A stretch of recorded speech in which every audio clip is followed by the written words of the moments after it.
स्वागत है। तो 2024 के दोनों ही महागठबंधन की रणनीति और किसकी क्या है तैयारी, इस पर हम करेंगे चर्चा। केसी जैन जी बीजेपी नेता हमारे साथ जुड़ चुके हैं, बहुत स्वागत है आपका कार्यक्रम में। इसके अलावा मनीष गुप्ता जी राजनीतिक विश्लेषक हमारे साथ जुड़ चुके हैं और भी मेहमान हमारे साथ जुड़ेंगे, आपका परिचय मैं करा दूंगी। सबसे पहले केसी जैन जी आपके पास ही आऊंगी।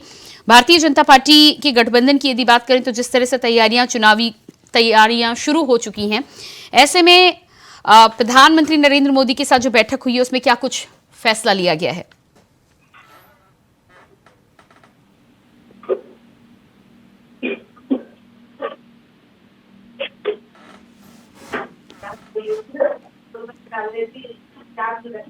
जी केसी जैन, आपकी आवाज मुझ तक पहुंच नहीं पा रही। अपने फोन को अनम्यूट बटन को आप एक बार चेक करिएगा। मैं आपके पास वापस आऊंगी लौट के। इसी बीच मनीष गुप्ता जी हमारे साथ बने हुए हैं। मनीष गुप्ता जी, मैं आपके पास आऊंगी और दोनों ही महागठबंधन को लेकर जिस तरह से आज हम बातचीत करने वाले हैं, क्या लगता है आपको कि एक तरफ भारतीय जनता पार्टी और एनडीए का गठबंधन, जिसे कहा जाता है कि पूरा साल चुनावी मोड में रहता है और कहीं ना कहीं संगठन और तैयारी में कहीं कोई कमी नजर नहीं आती है। ये अलग बात है कि परिणाम उसी के हिसाब से मिलते हैं, कहीं कहीं इतर भी मिलते हैं, लेकिन इंडिया गठबंधन की जो यदि बात की जाए और प्रधानमंत्री नरेंद्र मोदी और भारतीय जनता पार्टी की सरकार को हटाना ही इनका एकमात्र उद्देश्य है, ऐसे में क्या लगता है आपको कि 24 के हिसाब से तैयारी नजर आ रही है क्या? देखिए, इसको आप अभी जैसे आपने कहा कि भारतीय जनता पार्टी चुनावी मोड में रहती है, ये कहना मेरे ख्याल से थोड़ा सा उचित नहीं होगा जी। उचित यह होगा कि एक ऑर्गेनाइज्ड जब पार्टी होती है और जहां कार्यकर्ताओं को, नेताओं को इनकी जिम्मेवारी मिली हो, तो हमें ये मानना पड़ेगा हर कोई अपने अपने काम को करने के तैयार है, पर जो नहीं करता उनको हटाया जा रहा है, जो कर रहा है उनको प्रमोट किया जा रहा है। अगर ऐसा माइंडसेट है तो मैं समझता हूं जैसे एक बड़ी ऑर्गेनाइजर उस मार्केटिंग के लिए भी काम कर रही है, ऑपरेशंस में भी काम कर रही है, लॉजिस्टिक्स में भी काम कर रही है, तो वो चूंकि एक्टिव मोड में है, हम ये कहना चाहिए हमें जी। वहीं दूसरी तरफ कांग्रेस भी चुनावी मोड में है। मैं ये नहीं कहूंगा कांग्रेस चुनावी मोड में है, वो भी पूरी तैयारी में काम कर रही है ना।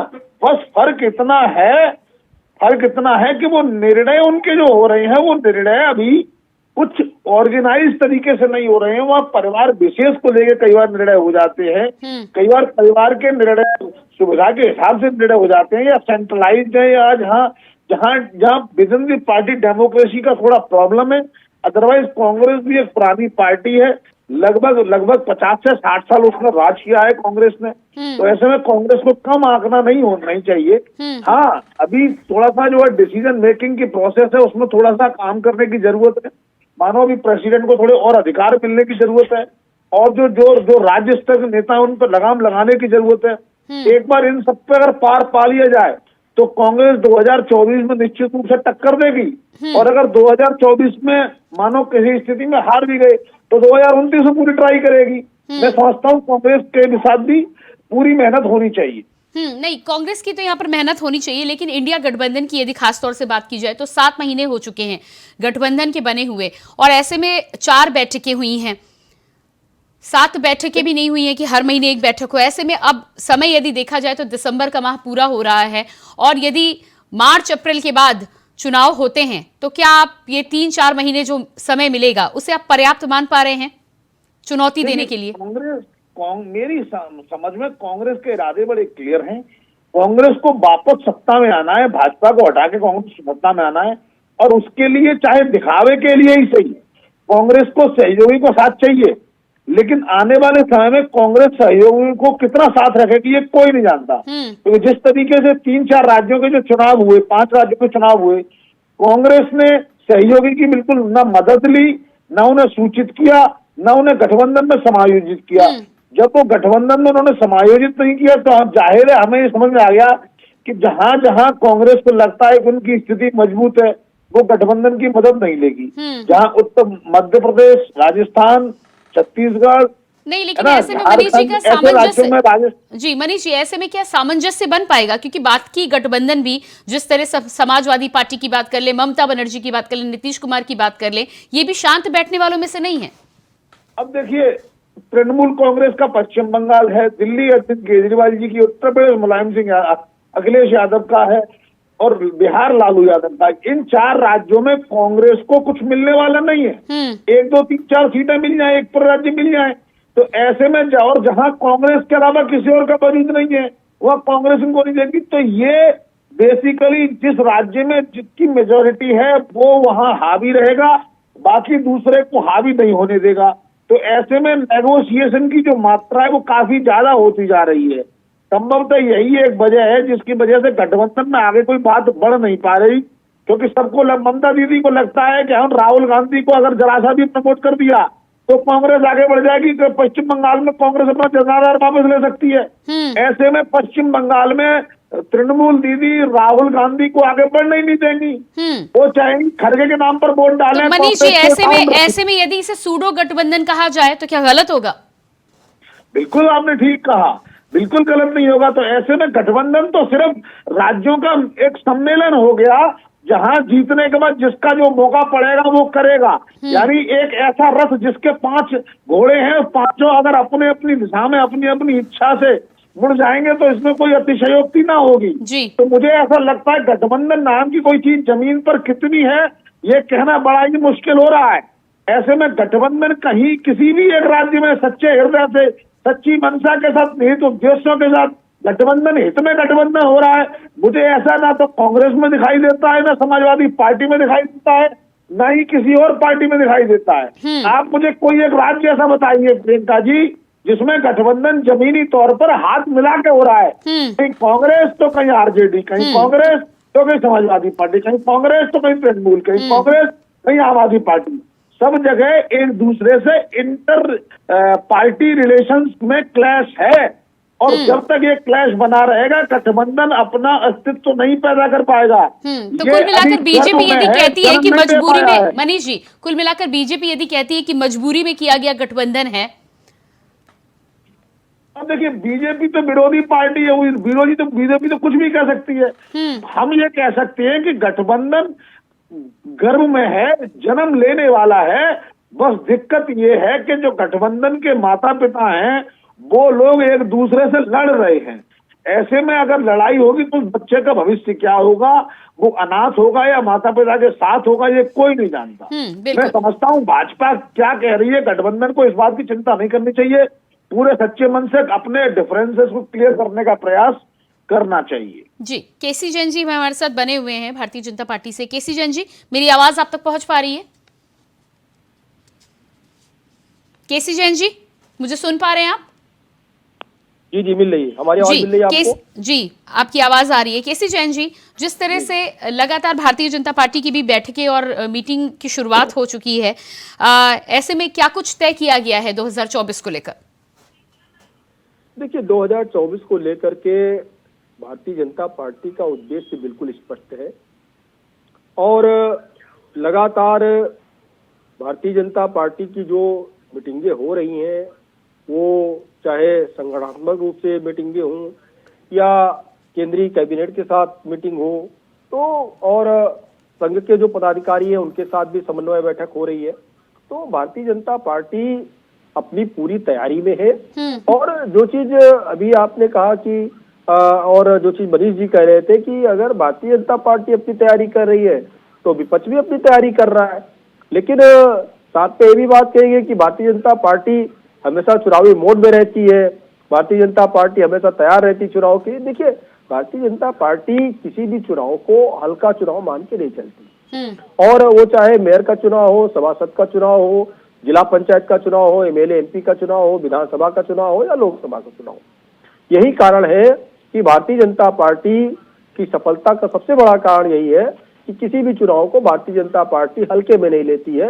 और एक चीज है कि जहां पर अभी आपने चर्चा की गठबंधन को लेकर के, वहीं पे जहां अपनी अपनी जगह तलाशने में सभी लोग लगे हुए। ममता जी चाह रही है कि भाई वेस्ट बंगाल में हमारा नुकसान न कर दे कांग्रेस, उत्तर प्रदेश में अखिलेश जी ने स्पष्ट कर दिया कि 55+ सीटों पे ही गठबंधन हो सकता है, 55 सीटें तो हमको चाहिए, 1/3 सीटें पे ही गठबंधन हो सकता है, बाकी जो है सीटें हमारे पास ही है। तो कुल मिलाकर के जो ये रार की स्थिति है भारतीय जनता पार्टी में, ऐसा कुछ नहीं है। आपने अभी देखा कि 3 राज्यों में, नहीं बस मैं कम समय लूंगा, मेरी बात आ जाए। हाँ। अभी आपने देखा कि 3 राज्यों में चुनाव के जो परिणाम आए, भारतीय जनता पार्टी को अपने वहां पर मुख्यमंत्री नियुक्त करने थे, कहीं पे कोई रार नहीं दिखाई दी। बाकी जगहों पे देखिए कि किस तरीके से बड़े पद के लिए लोग लालायित रहते हैं। तो भारतीय जनता पार्टी में अगर पन्ना प्रमुख बनकर के माननीय अमित शाह जी काम कर सकते हैं, राजनाथ सिंह जी काम कर सकते हैं, तो सबसे बड़ी बात यह है भारतीय जनता पार्टी में केसी जैन जी, रार नहीं दिखाई दी है, रार होती है लेकिन दिल्ली बुलाकर उसे सुलटा लिया जाता है। फिलहाल इस पर तो बाद में बात करेंगे जी। नेतृत्व की बात मानते हैं सभी लोग ना। हाँ। हमारा अगर नेतृत्व है, नेतृत्व की बात सभी लोग मानते हैं और यहाँ पर सेवा भाव से काम होता है। हमने बताया तो कि जहाँ पर प्रदेश के प्रभारी से कम पद कोई भी अगर वो एक बार भी वो सांसद रह चुका है तो वो नहीं लेना चाहता है। और यहाँ पर क्या है, ठीक है, लेकिन केसी जैन जी एक सवाल और सुनिएगा, एक सवाल और सुनिएगा। आपके एजेंडे में जिस तरह से यहाँ बातचीत हो रही है और प्रधानमंत्री ने बैठक के बाद ये भी कहा है कि एनडीए और यूपीए में फर्क समझाया जाए, तो तमाम आपके राज्य की केंद्र की योजनाओं को लेकर तो बात हो ही रही है, लेकिन एनडीए और यूपीए में फर्क समझाकर जनता के बीच क्या क्या पहुंचाने की कोशिश की जा रही है? नहीं, देखिए हमने जो काम किए, हमारे जो काम करने के तरीके हैं, वो चाहे धारा 370 को अगर हम हटाने को लेकर के शुरू से भारतीय जनता पार्टी संकल्पबद्ध रही। अब जब पूर्ण बहुमत की हमारी सरकार रही, हमने उसको करके दिखाया। वहां पे शांति व्यवस्था स्थापित की, वहां पर जो अलगाववादी लोग थे उनको नतमस्तक होना पड़ा सरकार के आगे। वहीं पे आप देखिए कि जो भी इस तरीके के मुद्दे थे, चाहे भगवान राम मंदिर का मुद्दा रहा, उस पर भी हमने न्यायालय को विश्वास दिलाया कि लॉ एंड ऑर्डर मेंटेन रहेगा। यूपीए की चिंता आपको भी है ना, तभी तो प्रधानमंत्री की बैठक में ये डिसाइड होता है कि एनडीए और यूपीए के बीच में डिफरेंसेस लोगों को बताए जाएं हर राज्य में। डिफरेंसेस जो है वो जनता के सामने है, जनता उन सारे डिफरेंसेस को समझ रही है। आप देखिए राम सेतु पर किस तरीके से सवाल खड़ा किया गया और इनके कई सारे कांग्रेस के कई सारे बड़े नेताओं ने स्वयं कहा कि सबसे बड़ा हार का कारण यह रहा कि 3 राज्यों में कांग्रेस हार गई। उसका सबसे बड़ा कारण यह रहा कि आप सनातन को टारगेट करते रहे, भगवान राम को टारगेट करते रहे, आप हिंदुत्व को टारगेट करते रहे, राष्ट्रवाद के मुद्दे को आपने छद्म राष्ट्रवाद नाम दिया। तो ये सारी जो चीजें थी वो जनता के सामने। जी आती हूँ मैं आपके पास। आशीष मिश्रा जी प्रवक्ता कांग्रेस भी हमारे साथ जुड़ चुके हैं, साथ ही साथ रमन सिंह आजादी आम आदमी पार्टी से भी नेता हमारे साथ जुड़ चुके हैं। दोनों का ही बहुत बहुत स्वागत है। आशीष जी आपके पास मैं आऊंगी। जिस तरह से इंडिया गठबंधन को लेकर बात हो रही है और इससे पहले मनीष जी से मेरी चर्चा हो रही थी, साफ तौर पर यहाँ पर 7 महीने हो गए हैं इंडिया गठबंधन को बने हुए। कांग्रेस एक राष्ट्रीय पार्टी है और आपके आह्वान पर तमाम बैठकें होती हैं। 4 बैठकें अभी तक हुई हैं, लेकिन सीट शेयरिंग की बात तो हो ही रही थी। कन्वीनर, मैनिफेस्टो, ऐसा कोई भी अभी तक फैसला नहीं आया जो एक सहमति से हो पाया हो। क्या लगता है आपको? समय बहुत कम है आपके पास। देखिए, सबसे पहले तो मैं आपको बताना चाहूंगा कि जिस प्रकार आप देख रहे हैं कि अभी तक जब हमारे लोगों के नाम नहीं निकल के बाहर आए थे, तभी भारतीय जनता पार्टी को चिंता थी कि नाम नहीं आ रहे। अब नाम आ गए तब एक और चिंता हो गई। तो निश्चित तौर पर मुझे लगता है कि इस समय जब चुनाव में जा रहे हैं, लोकसभा का चुनाव है, निश्चित तौर पर एक बहुत बड़ा त्योहार के तौर पर मनाया जाना चाहिए। और यहाँ पर अब 10 वर्ष जब लगातार नरेंद्र मोदी जी के ऊपर भरोसा करके देश की जनता ने उन्हें सेवा करने का मौका दिया था, तो 10 वर्षों में उन्होंने क्या क्या काम किए जनता से हित के।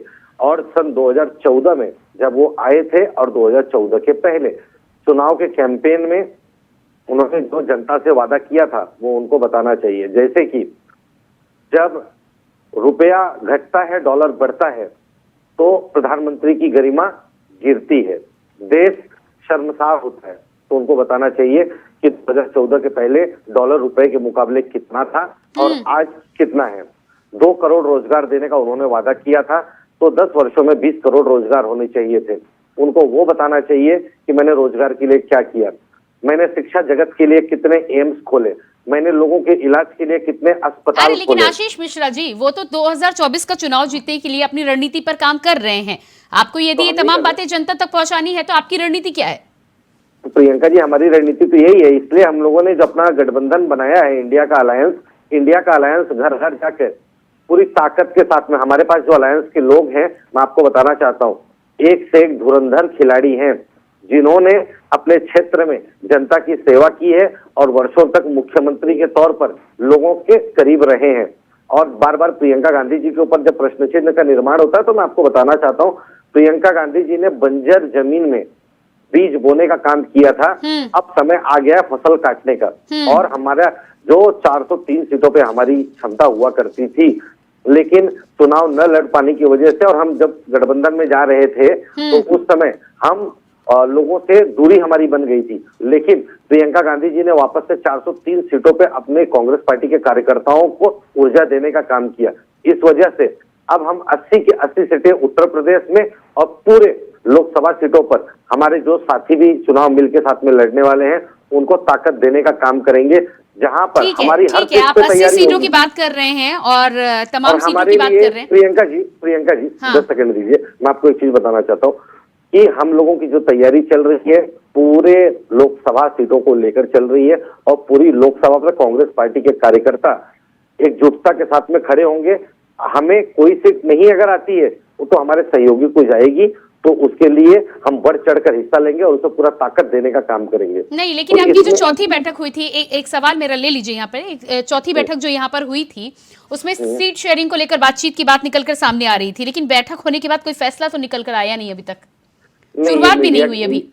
ये मीडिया का बनाया हुआ प्रश्न है, और ये अफरा तफरी का कैसा पता है कि हमारे पास जो लोग हैं, जो हमारे साथ के सहयोगी दल हैं, वो बहुत मजबूत दल है। भारतीय जनता हमारी जुड़ती एकता को देखकर भारतीय जनता पार्टी को मजबूर हो जाना पड़ा ऐसे 40 लोगों का चरण चूमने के लिए, जिनकी कोई हैसियत तक नहीं है, जिन्होंने लोकसभा का कभी चेहरा ही नहीं देखा है, चुनाव लड़ने की तो बात ही दूर कर दीजिए। और अभी थोड़ा दिन अभी और जाने दीजिए, इंडिया की थोड़ी और जब मजबूती होगी ना, तो भारतीय जनता पार्टी के साथ में जो सहयोगी दल हैं, आप देखिएगा वो अपना जमीन खिसकता देखकर इंडिया अलायंस की तरफ दौड़ना शुरू करेंगे। अच्छा, ये भारतीय जनता पार्टी को बहुत बड़ी चिंता की सबक है। अभी थोड़ा जितनी उतावला है ना, उतावलापन है उनका, कांग्रेस ये नहीं बता रही है, कांग्रेस ये नहीं कर रही है, हमें पत्ता मीडिया पे खोलने या चैनल पे खोलने की जरूरत नहीं है। हम लोकसभा में जाएंगे, अभी देख लीजिए आप, जिस प्रकार से अभी 3 राज्यों के चुनाव हुए थे, 4 करोड़ 81 लाख का अगर वोट भारतीय जनता पार्टी को मिला था, तो 4 करोड़ 93 लाख का वोट हमें मिला था।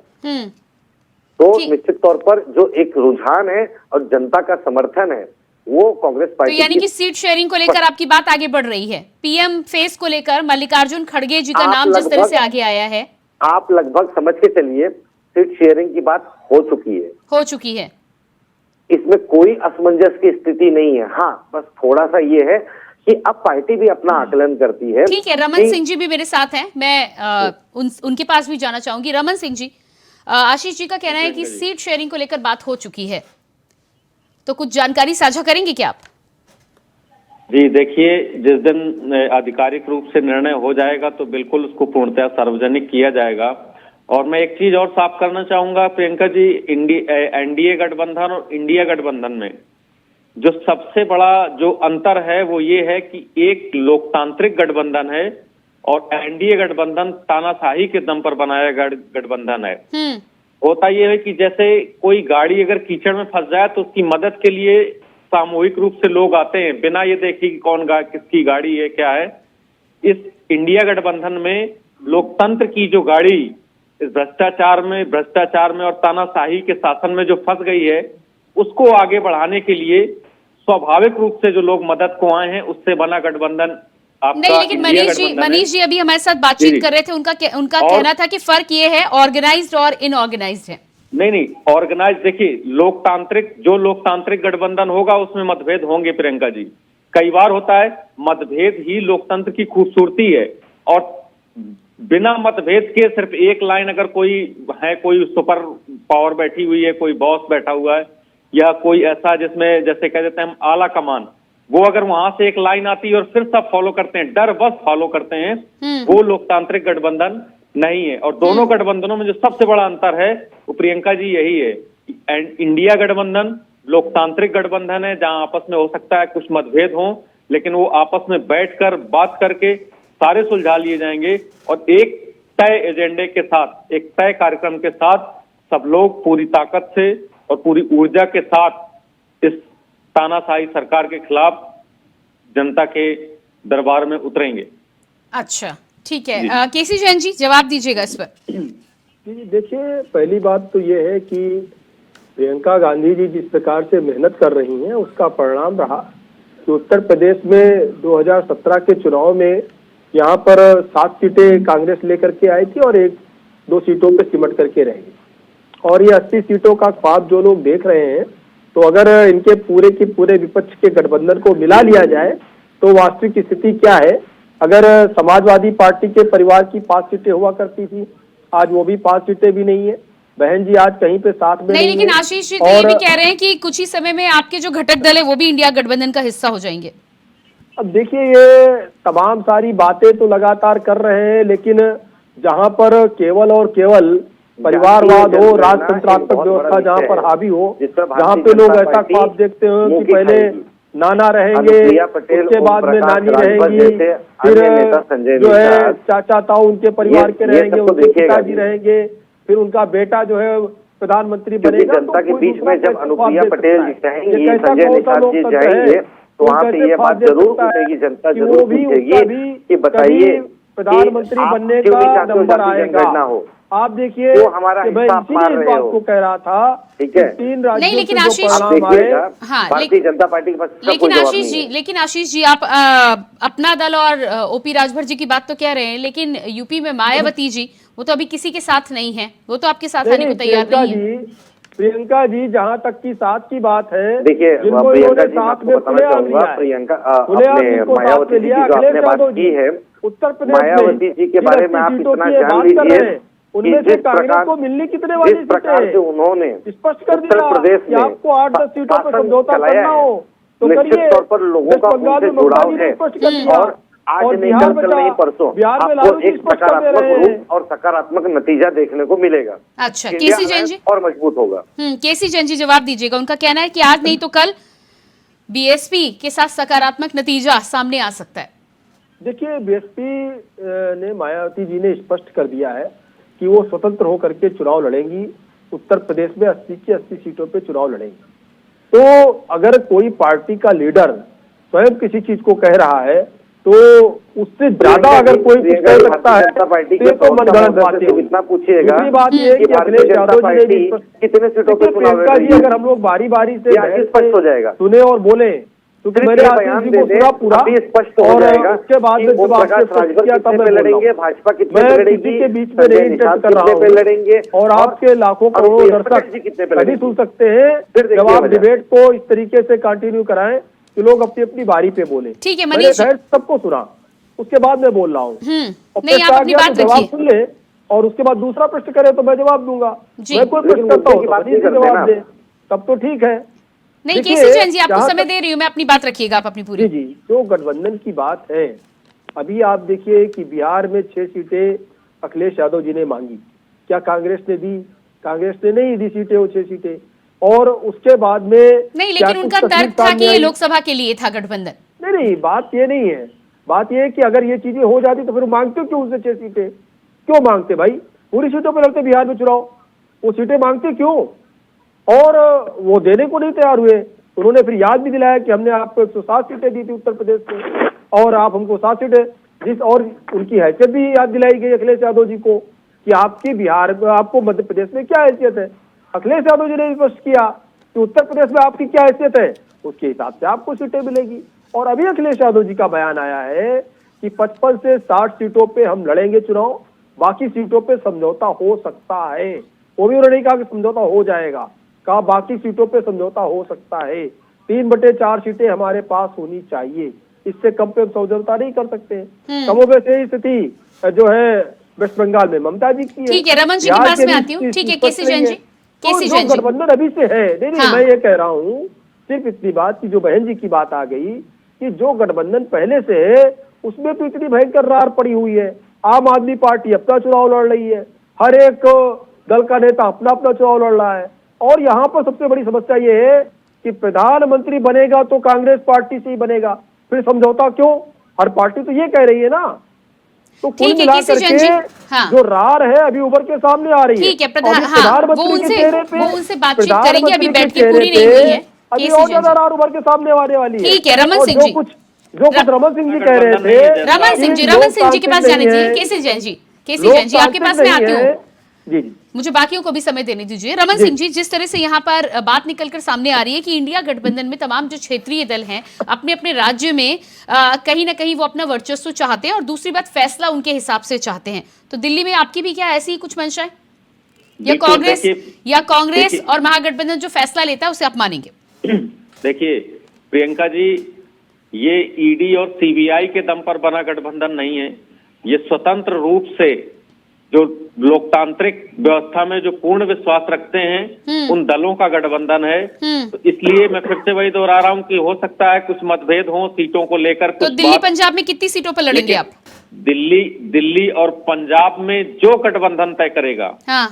जो बैठकों में बैठक के बाद गठबंधन की तरफ से जो तय होगा, जितनी सीटों पर तय होगा उसी हिसाब से आम आदमी पार्टी लड़ेगी और कतई कोई। और बाकी राज्यों में उत्तर प्रदेश, बंगाल, बाकी राज्यों की यदि बात की जाए तो जिस तरह से वहां पर अपनी पार्टियां हैं, वहां पर आपको यदि मौका नहीं मिलता है तो क्या रुख होगा आपका? नहीं, देखिए ये चुनाव एक पार्टी के लिए नहीं लड़ा जा रहा, ये चुनाव अपनी सीटों को बढ़ाने के लिए नहीं लड़ा जा रहा। ये चुनाव देश के लोकतंत्र को बचाने के लिए, देश की संवैधानिक संस्थाओं को बचाने के लिए लड़ा जा रहा है प्रियंका जी। इसमें कोई अंतर नहीं हो। यानी कि आप कह रहे हैं कि आप कुर्बानी देने को तैयार हैं? आम आदमी पार्टी का सिंबल है, कांग्रेस का सिंबल है, समाजवादी पार्टी का सिंबल है, या जो भी हमारे अन्य साथी दल हैं उनका सिंबल है। मुख्य ये चीज है कि किसी तरह से इस तानाशाही सरकार को, जो लोकतांत्रिक मूल्यों को बिल्कुल कुचलने पर आमादा है, उस सरकार को किसी तरह से इस सत्ता से बाहर किया जाए। मुख्य उद्देश्य ये है। ठीक है। उद्देश्य ये कतई नहीं है कि सिंबल कांग्रेस का है या सिंबल आम आदमी पार्टी का है। लेकिन ये उद्देश्य तो आप शुरू से बता रहे हैं, लेकिन सीट शेयरिंग को लेकर फैसला सामने नहीं आता है तो फिर सवाल बन जाते हैं। मनीष जी के पास मैं आऊंगी। बहुत जल्द ही सीट शेयरिंग को लेकर भी, जो बिल्कुल फाइनल स्टेज पर है, और बहुत जल्द ही उसको लेकर भी चीजें सामने आ जाएंगी और उसके बाद सभी दल मिलकर पूरी ताकत से और पूरी ऊर्जा से एक दिशा में मिलकर कार्य करेंगे। ठीक है मनीष जी। हाँ मनीष जी, जिस तरह से यहाँ पर रमन जी का कहना है कि जो फैसला महागठबंधन करेगा वो उन्हें मान्य होगा, क्या लगता है कि सभी पार्टियां इस तरह से फैसले को मानने को तैयार होंगी? प्रियंका जी, पहले तो मैं बता दूं, रमन सिंह आजाद साहब स्पष्ट तौर पर झूठ बोल रहे हैं। ठीक है, ये कह रहे हैं गठबंधन में सीट शेयरिंग एडवांस स्टेज पे है। सच्चाई ये है कि सीट शेयरिंग तो अभी डिस्कस ही नहीं हुआ। मीटिंग में कोई ऐसा डिस्कशन नहीं हुआ, सीट शेयरिंग पे अभी कोई बात नहीं चली। उसके बाद अरविंद केजरीवाल जी ईडी के नोटिस को भाग के विपश्यना के नाम पर मौन धारण करके बैठे हैं। अगला ईडी का नोटिस इंतजार कर रहा है। विपश्यना के नाम पर नहीं, ये अरविंद जी प्रतिवर्ष जाते हैं। आप गलत कोट कर रहे हैं सर। ठीक है मनीष जी, अपनी बात पूरी करिएगा आप। आज से 8 साल पहले अरविंद केजरीवाल जी ने एक ट्वीट किया था और कहा था कि भाई लोग ईडी और सीबीआई के नोटिस पर नहीं जाते हैं, कितने शर्म की बात है, कहा था ना। और अब खुद ईडी और सीबीआई के नोटिस वो कोट, अरे रुकिए भाई, रुकिए सर सुन लीजिए, वो कोट आईटी सेल का चलाया हुआ है।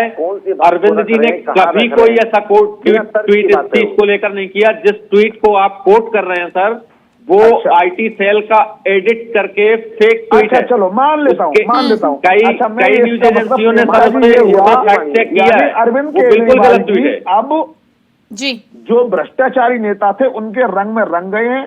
अब वो शीला दीक्षित भी कांग्रेस के चरण चुम्बन कर रही हैं।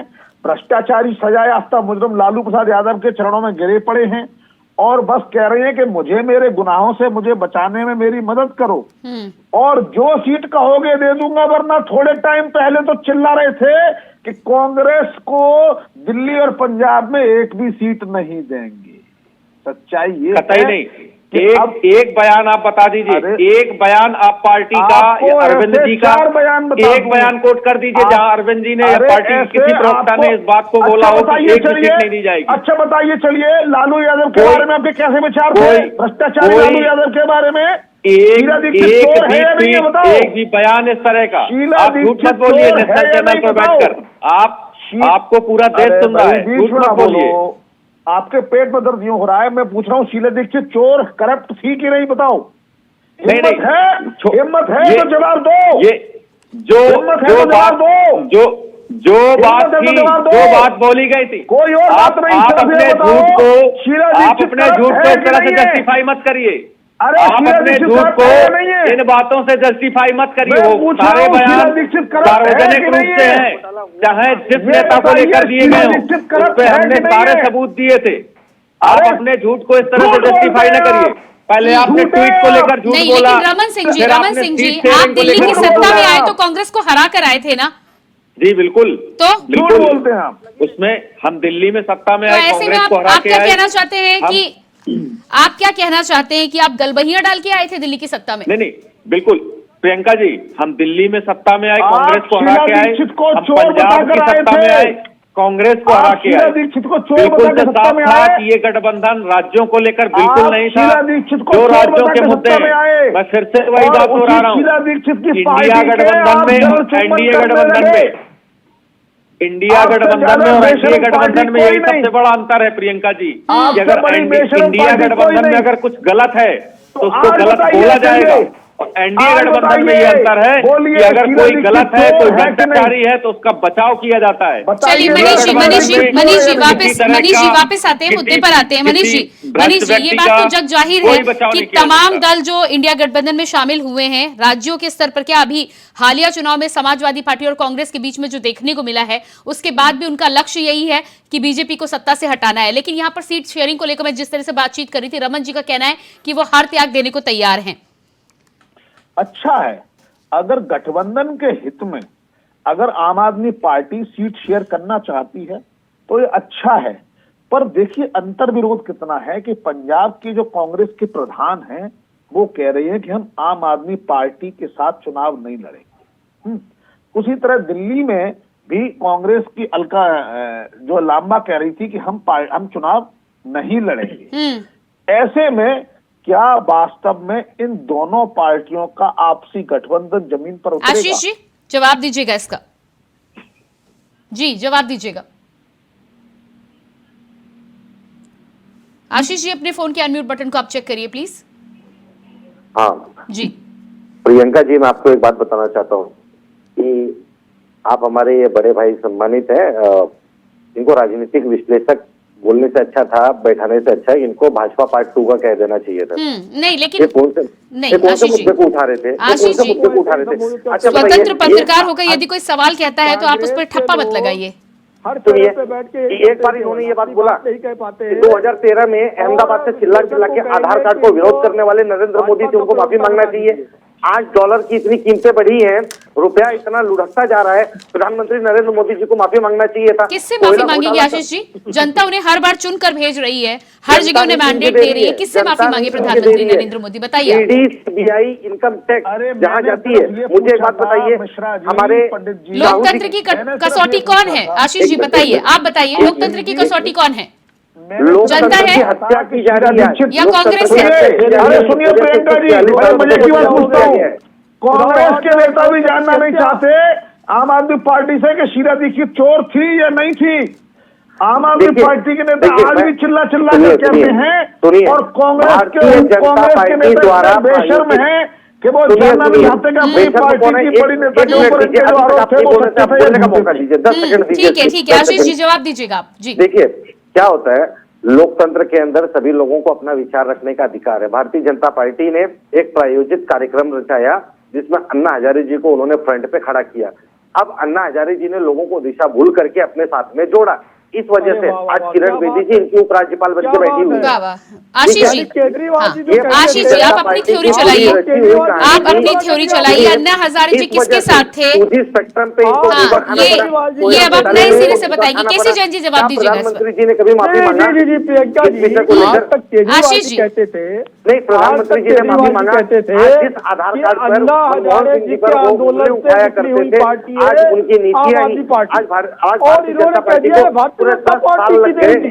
सिर्फ अरे आशीष जी, आशीष जी आम हद आदमी मत पार्टी। करिए, हद मत करिए, गलत थ्योरी मत लाइए। अन्ना हजारे जी किसके साथ है ये अब आप बताएंगे जनता को फिर से नए सिरे से? प्रियंका केसी जैन जी प्रियंका जी, भारतीय जनता पार्टी ये बताए केजरीवाल जी ने इस बात को कहा है अन्ना हजारे के साथ कि अन्ना हजारे जी के पहले रामदेव बाबा को लेके आए, रामदेव बाबा का प्लान फ्लॉप हुआ। केजरीवाल जी ने हमेशा इस बात को कहा कि नहीं कहा, इंडिया अगेंस्ट और करप्शन आज मूवमेंट ये में केजरीवाल जी को बताइए झूठा साबित किरण कर रहे बेदी हैं। लोकपाल लागू हो गया कि अन्ना हजारे जी को किरण बेदी याद है आपको और केजरीवाल भूल जाते हैं आप आशीष जी? नहीं, केजरीवाल भी हमें याद है, निश्चित तौर पर हम उनको कहते हैं कि केजरीवाल जी ने ये भी कहा था कि हम नाम बच्चों बदनाम की करने कसम का खाते हैं, साजिश रची कांग्रेस से गई। गठबंधन हमारे नहीं देखिए करेंगे कानून की हम। प्रक्रियाएं हमारे यहाँ पे अपने ऐसी हैं बच्चों की कि कसम खाई आरोप थी लगाना केजरीवाल आसान जी ने। होता है। आरोप और आप सबसे किसी के बड़ी ऊपर भी बात लगा देते हैं, कि आप लेकिन अन्ना हजारे आरोप जी को बैठ सिद्ध के यहाँ करने के गालियां लिए दे रहे हैं। लोकतंत्र में न्यायालय अन्ना हजारे जी का न्यायालय में अपराध तो बता जाएंगे, नहीं सकते। आपको वहाँ पे अरे नतीजे अन्ना मिलते हजारे जी के कितने लोग ठीक है? समर्थक हैं? तो इस वजह से अन्ना हमें हजारे जी किसी के भी चीजों का आंदोलन से इंतजार निकली हुई करना पार्टी चाहिए। है हम भी आम आदमी कहते हैं पार्टी, राफेल में और घोटाला आप हुआ है, आज बैठ हम करके कहते अन्ना हैं हजारे जी को अभी गाली दे रुकिए रहे ना। हैं।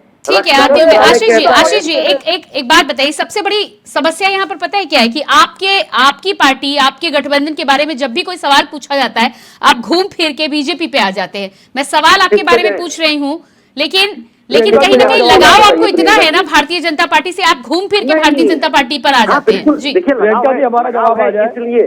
इसलिए जब भारतीय जनता पार्टी का कोई नेतृत्व करने वाला हाँ। लोकसभा में या राज्यसभा में नहीं बचा था, ये कांग्रेस पार्टी की ही देन थी कि उनको भी सम्मान देके लेके आए और हमारा जवाब आ जाए। बोले कि जी, नहीं, केसी जैन जी अगर जवाब विपक्ष दीजिएगा। नहीं रहेगा, बीएसपी तो बीजेपी हम की क्या बी करेंगे? टीम है, अन्ना हजारे बीजेपी के साथ थे। जी, केसी जैन जी। इसी वजह से ये हमने तो विपक्ष को केजरीवाल सम्मान जी देने का काम को एक किया, तरीके से लेकिन गाली दी। ये गालीबाजों को केजरीवाल जी संसद ने भवन में रख के स्पष्ट शोभा रूप से बनवाते बात हैं। नहीं, ये 100 बार लोकतंत्र के कहा मंदिर की कहानी है कि आम ये आदमी गालीबाजों पार्टी को संसद भवन के अंदर अन्ना रखते हैं। हजारे जी के महिलाओं आंदोलन का से निकली उत्पीड़न हुई करने पार्टी। वालों को, यौन शोषण करने और वालों उस को पार्टी को संसद आज भवन ये के कह रहे अंदर हैं रखते कि हैं। भारतीय जनता पार्टी अराजक की तत्वों देन को है जो लोग संसद कि भवन के उन्होंने अंदर अन्ना लेके हजारे आते को खड़ा हैं, किया ये और उनको आम आदमी और वो पार्टी भी को भारतीय खड़ा जनता किया। पार्टी के सांसद द्वारा यानी ये कि बात वो आम ये आदमी उनको अंदर पार्टी रखते हैं। वो और जब अन्ना हम हजारे सवाल जी के उठाते हैं आंदोलन तो ये की विपक्ष को देन खत्म है, करने अन्ना के लिए, हजारे की लोकतंत्र जी के की आंदोलन से हत्या निकली, करने के लिए उसको इस ये तरह से विपक्ष के खारिज कर सांसदों रहे का हैं। निलंबन ये करते कह रहे हैं शर्म कि आनी आम चाहिए। आदमी आज पार्टी नहीं, कल भारतीय नहीं, जनता परसों पार्टी की भी टीम वक्त है। बदलेगा, अगर सरकारें भारतीय आती जनता हैं, पार्टी की जाती भी हैं, टीम है, लेकिन तो उसके नियत साथ और फिर गठबंधन नियति क्यों कर रहे हैं आप? हमेशा याद रखिएगा। पहली आज बात तो आपके भाषण दे रहे यंत्र थे भाई, दो कल बार हमारे हाथ में मैं होंगे। सबको सुन रहा हूँ, ईडी, अपनी बारी से बोल रहा हूँ। चलिए ठीक है आशीष जी, आप तैयारी कर रहे हैं। हाँ, आशीष जी, केसी जैन जी अपनी बात पूरी करिए आप। जी जी, देखिए प्रियंका जी, मैं फिर वही बात कह रहा हूँ कि केजरीवाल जी लगातार इस बात को कहते रहे कि अन्ना हजारे जी के आंदोलन से निकली हुई पार्टी आम आदमी पार्टी, और कांग्रेस के साथी इस बात को स्पष्ट कर रहे हैं कि अन्ना हजारे जी को भारतीय जनता पार्टी ने खड़ा किया और भारतीय जनता पार्टी ने ही आम आदमी पार्टी को खड़ा किया। यानी भारतीय जनता पार्टी की बी टीम के सहारे ही प्रियंका जी, कांग्रेस अपनी नैया पार करने की कोशिश कर रही है। पिटीशन फाइल किया था, कांग्रेस कौन सा अपनी PIR नैया उन्होंने पार डाला करने था? की नहीं आशीष जी, ये थ्योरी ठीक है, वो थ्योरी आप अपने तक रखिए, क्योंकि यूपी यूपी में फिर समाजवादी पार्टी ये कहती है कि मध्य प्रदेश में कांग्रेस ने बीजेपी की बी टीम का काम किया, तो फिर आप इस पे क्या जवाब देंगे, बताइए। हम तो कभी ऐतराज नहीं किए, हमने कभी ऐसा नहीं कहा। हाँ, निश्चित तौर पे हमने नहीं, कहा, आपने नहीं कहा, उनके मन समाजवादी में पार्टी ने ठेस आपको लगी। कहा। उनके मन में ठेस, देखिए बड़े भाई का काम है जब छोटा भाई गलती करे तो उसे माफ करना चाहिए, हाँ। क्योंकि माफ करना सबसे बड़ा धर्म होता है, और एक बड़े के रूप में यदि हमें वो बात समझते हैं। लेकिन ये बात हम क्लियर कर देते हैं, और हमने पहले भी कहा था कि हमारी कांग्रेस जो है पार्टी लोकसभा में चुनाव को लेकर है, इतने न ही कि दलों से विधानसभा गठबंधन चुनाव क्यों को ना लेकर। ये कर ले, अब लोकसभा चुनाव में हम लेकिन जा रहे हैं जब खुले मन से, खुले प्रधानमंत्री दिल की से। कुर्सी की अखिलेश बात यादव आएगी जी भी अपने बयान तो दे रहे उसी हैं, गांधी और परिवार उन्होंने से भी ही कहा है कोई ना कि कोई जो बातें बीत गई वो प्रधानमंत्री बीत का गई, दावेदार उन सब आपको बातों को दिखाई जाने देगा। दीजिए। अब हमें इनके लोकसभा में वहाँ जाना है, लोकतंत्र नहीं लोकसभा है। की हम तैयारी ठीक है कर रहे हैं। आशीष जी, केसी जैन जी के सवाल का जवाब दीजिएगा। ठीक है, और बहुत अच्छा आपका गठबंधन है, बहुत भाईचारा है, बहुत एकता है, ठीक है, मैं मान लेती हूँ। सबसे बड़ी पीड़ा है इनको। पीएम की कुर्सी पर बात कि कीजिएगा, 70 पीएम की सालों के कुर्सी बाद पर जो अगर तमाम कोई- नाम आ रहे हैं उस पर क्या कुछ राय बनती नजर आ रही है। अब तो मल्लिकार्जुन खड़गे जी का भी नाम भी आ गया। एक मिनट, अभी तक तो नीतीश, राहुल, अखिलेश हुआ करते थे, ममता बनर्जी, अब मल्लिकार्जुन खड़गे जी का भी नाम आ गया। प्रियंका जी खड़गे जी जवाब के दे रहा नाम से हूँ। नीतीश जी नाराज हो गए, चले गए बीटी प्रियंका से। जी, मैं इसका जवाब दे रहा हूँ। मेरे केसी जैन भाई जरा सुन लें। जी, ये जो नाम निकल के आ रहे हैं, मैं आपको एक औपचारिक बता रहा हूँ बात। औपचारिक बात ये है कांग्रेस से कोई नहीं बनेगा। अरविंद केजरीवाल जी ने आप स्पष्ट करिए, राहुल गांधी जी बयान दे, कांग्रेस पार्टी का कोई भी नेता गठबंधन के बाद पीएम पद का दावेदार नहीं होगा। योग्य उम्मीदवार पार्टी का कोई ना कोई क्यों सुझाया है पीएम पद का दावेदार आशीष जी, होगा। क्यों सुझाया है? इससे पहले तो ये नाम नहीं आ रहा था, और अगर ऐसा है तो मल्लिकार्जुन खड़गे जी का नाम केजरीवाल और ममता बनर्जी सुझाते हैं, आपकी पार्टी के आला कमान को नहीं सूझता ये नाम? हम अब देखिए, हम एक कांग्रेस का प्रवक्ता होने के नाते कहते हैं कि हमारे पास हमारे 28 गठबंधन के दल के जो सदस्य हैं, 28 के 28 गठबंधन दल के सदस्य योग्य हैं, काबिलियत रखते हैं। बस चुनाव इसी के बात बाद पे तो सिर्फ अव्वल हो रही है। ठीक है, रमन सिंह जी के पास में जाऊंगी। आपका रमन सिंह जी, कहना सही है। रमन सिंह जी, ठीक है, मैं अगला सवाल मेरा रमन सिंह जी से। आशीष जी समझ लीजिएगा, रमन सिंह जी से। रमन सिंह जी, क्या आपको लगता है कि मल्लिकार्जुन खड़गे, राहुल जी आपको उपयुक्त नहीं लगते? मल्लिकार्जुन खड़गे का नाम आपने सुझाया है, मोदी जी फांसी पर न चढ़ा यहाँ राहुल जी पर क्या आपत्ति है आपको? यहाँ फिट न लगने वाली बात नहीं है। हम्म, ये एक मत है जो रखा गया है। अभी इन सब नामों पर जितने भी नाम आएंगे उन सब नामों पर नहीं, लेकिन इस मत का मतलब ये है ना कि वो जो नाम चल रहे थे उनसे आप संतुष्ट नहीं है, तभी आपने अपना मत रखा है ना। लोकसभा का, प्रियंका जी, जो लोकसभा का चुनाव होता है उसमें कहीं भी प्रधानमंत्री का चुनाव नहीं होता है, वो सांसदों का चुनाव होता है। पहले सांसदों का चुनाव होगा और जब सब सांसद चुनकर आ जाएंगे और वो सांसद हाँ, वो दो थ्योरी है रमन जी। यदि आप तय नहीं कर पाए तो यकीनन आप चुनाव बिना पीएम के फेस के लड़ेंगे, लेकिन यदि आप तय कर पाए तो पीएम का फेस हो सकता है। प्रियंका जी, जो भारतीय लोकतांत्रिक व्यवस्था है उसमें प्रधानमंत्री पद का कोई सीधा चुनाव नहीं होता है, सांसद चुने जाते हैं। और जब सांसद मिलकर बैठेंगे, सभी दल मिलकर बैठेंगे, जिस व्यक्ति के नाम पर सहमति बनेगी। या मोदी जी के सामने चेहरा नहीं है उस नहीं, बात चेहरे की है नहीं। फिर मैं वही कह रहा हूँ, जहाँ लोकतंत्र होता है वहाँ ऐसा कोई चेहरा थोपा नहीं जाता है। मनीष जी, वहाँ तो चेहरा थोप दिया गया है। अगर आप वहाँ मनीष जी, विरोध भी करता है तो रमन जी की बात का जवाब दीजिएगा। यहाँ कोई चेहरा थोपा नहीं जा सकता। नहीं देखिए, अभी जैसे इन्होंने मेरे को पहले ही कह दिया कि मैं भारतीय जनता पार्टी का प्रधानमंत्री पद का वो मैं कुछ भी बोलूंगा इनको बड़ी तकलीफ होने लगी। आशीष जी आप शांत हो जाइए। आशीष जी, केसी जैन जी आप शांत हो जाइए। हाँ, दरअसल समस्या ये है कि अरविंद केजरीवाल जी नहीं चाहते कि राहुल गांधी जी कांग्रेस को रिप्रेजेंट करते हुए प्रधानमंत्री पद के दावेदार बने।